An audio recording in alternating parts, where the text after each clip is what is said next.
video, we're going to talk just a little bit about the problem and solution element. Remember, the difference between problem, solution, and cause and effect is that with problem and solution, there is a problem that is solved rather than just something leading to something else. So the example I gave before was a cause and effect relationship would be that if it's raining outside and I get out of my car, I'm going to get wet. The cause is the rain. The effect is that I'm going to get wet. What happens when it's a problem and a solution is that the problem is that it's raining and I don't want to get wet. So you have to not want something. There has to be a conflict with yourself in order for it to be a problem. And then the way I solve the problem is I get an umbrella. Same thing with if I'm hungry. The effect of being hungry is that my stomach's growling or maybe I'm cranky. But it becomes a problem when I'm hungry and I want food.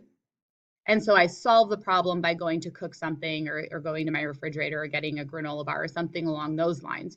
So the difference between cause and effect and problem solution is not just that there's a relationship of one leading to the next, but in a problem solution, there's an actual problem that is solved in a certain way. So some people will, there's two different ways that you will often see this. And if you look at page 83, sometimes there is one problem that is solved in many different ways.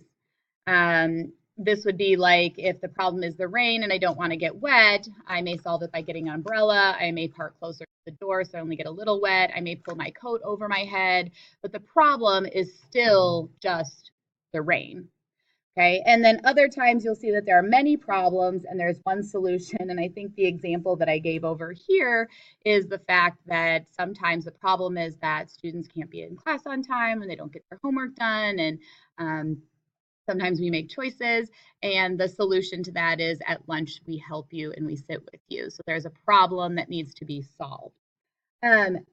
There are different things, again, as you start brainstorming topics. I know that there are problems and solutions in Buddhism.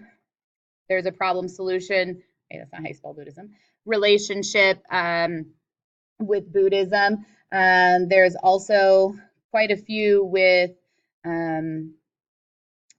ancient Egypt. If you start looking through different ways that they solved problems there, of course, you have your rivers and things of that nature. So see if you can find a couple of different relationships by going back through your notes. I don't have my notes right in front of me, so it's a little trickier for me.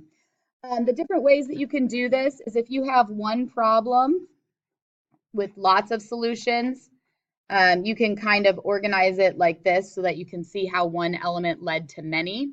The other way that you could do this would be the same except for opposite. So you would have a problem, a problem, and a problem, and then you would have all of them leading to one solution. So they needed some things to happen, and then in order to do that, they had a bunch of issues, and then this is how they tried to solve that. What you are not going to do in this one is have a single problem with a single solution, because that's not going to be a complex enough paragraph. So make sure that whatever it is that you choose is either multiple problems with one solution, at least two problems leading to one solution, or one problem with at least two ways that they work to solve that. And then again, make sure you have your notes out in front of you. You are focusing primarily on the ancient Egypt, Hinduism, and Buddhism notes and not on your Mesopotamia notes, although it may be one that you end up using that. On page 83, so once your brainstorming is finished, you will come here to help you write your paragraph. The first thing that you will have to determine is, do I have one problem that was solved in many ways, or do I have many problems and they kind of solve those in one way? And then what you will see here is there is a specific way to write that paragraph. Now, yes, we can do some veering from this. This just gives you a format. But I will tell you that this is primarily how I'm expecting to see it, because these lead to some more complex thinking and organizing of your information. So am I directly grading you on this? No, but I do expect your paragraph to be organized, which means I can easily find the problem and I can easily find the solution.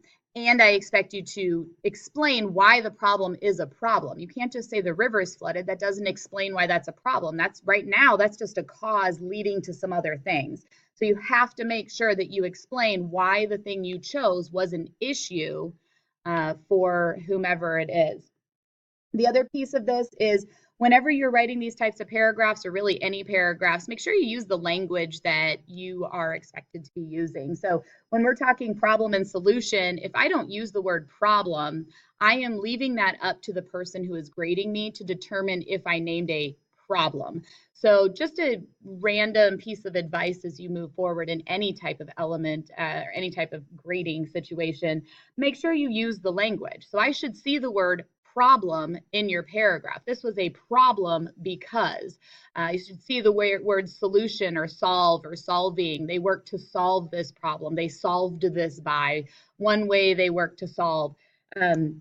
Again, use the 1, 2, 3, 4 in both of these, and then look at the sample paragraphs that are written over here for what I did as a writer. Again, this is not the only way, but I do need to see this complex element and not just, this is a problem. It was raining outside, so I solved it by getting an umbrella. That is not going to be enough. You need to say it was raining outside and I didn't want to get wet. Let's see, what did I say? There are many ways that I could solve this problem. First of all, I knew that I had an umbrella under my car, so I could use, or under my seat, and so I could use that and not get wet. I also knew that I was going to be dropped off, so I could ask to be dropped off closer to the door. And finally, I knew that I had a jacket that would repel the rain, and so I could hold it over my head. So whatever it is that you do, make sure that it has a complex element. If you give us a paragraph that's only one sentence, we will give it back to you, or two, and possibly even three. So take a look at that. If you have any questions, let us know. Thanks.